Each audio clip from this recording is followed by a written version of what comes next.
So my buddy Mark today gave me a call and said that one of his lawnmowers isn't charging and it's killing the battery, and he put a new battery in it to make sure it wasn't a bad battery.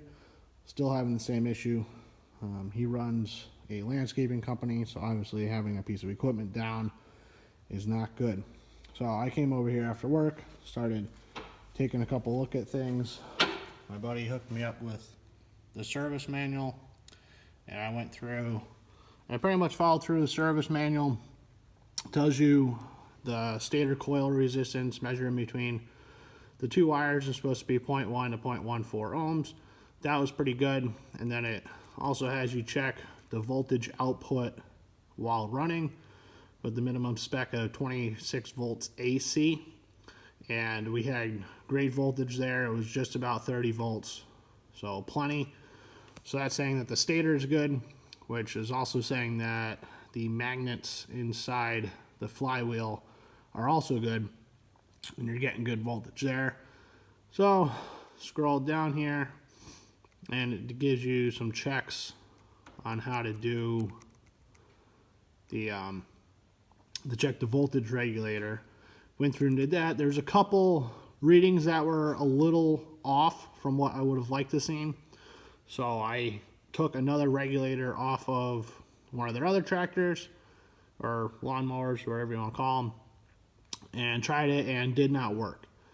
A couple things to know is that there is a ground cable on these.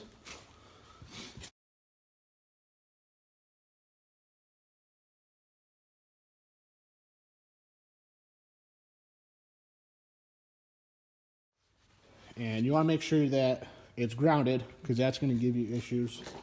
And the other thing that I went through and checked is that, so down here you have 3 terminals on your regulator. You have your 2 AC coming from your stator, and then your battery plus. So that's what's going to feed voltage to your battery. Initially I checked that B positive, and I had battery voltage 12.5 volts, something like that. Thought it was good. And then I moved the wire around, and I saw the voltage jump. So I took an ohm reading from that B positive port to the battery, moved the wire around, and the ohms jumped all over the place. And there's a lot of times where it went OL, which means it went open. So I took a jumper wire and I ran it from the bottom port there of B plus to the positive side of the battery, and charges great now. So there's a bad wire. Just a good reminder that just because you have voltage doesn't necessarily mean that it can carry voltage. Obviously there's a lot of load going through that wire. That's what's going to charge your battery. So if that wire is holding on by one strand, that's not going to take a load. It's going to have voltage, but it won't take the load. So, you know, saved him some money. He's not throwing parts at it and have to make up a $2 wire, and he'll be all set. This is a Kawasaki FX691V. That's about as much as I know about them. Not a big small engine guy, but was asked to take a look at it. So we're going to get a wire made up, and then he will be all set with this and can go cut some grass. So just a little trick: if you're doing electrical work and you suspect that you have a bad wire, the easiest way that I found to test that wire for sure is to do a load test on it. If you carry load, the wire's good. And what I like to use is an old sealed beam headlight that you'd see running around like a 90s pickup truck. You can get them for like $10 at an auto parts store. Keep it on the shelf, and if you can power up the headlight, then that wire's good.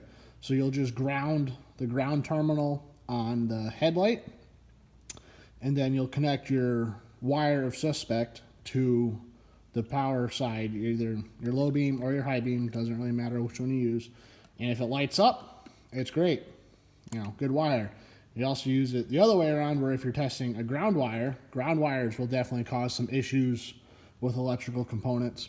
Then you give the light bulb, you know, straight battery voltage with a jumper wire from your battery, and then you connect your suspect wire, your ground wire, to the ground side of the light bulb. If it lights up, you're good. If it doesn't light up, then you know you got a bad wire.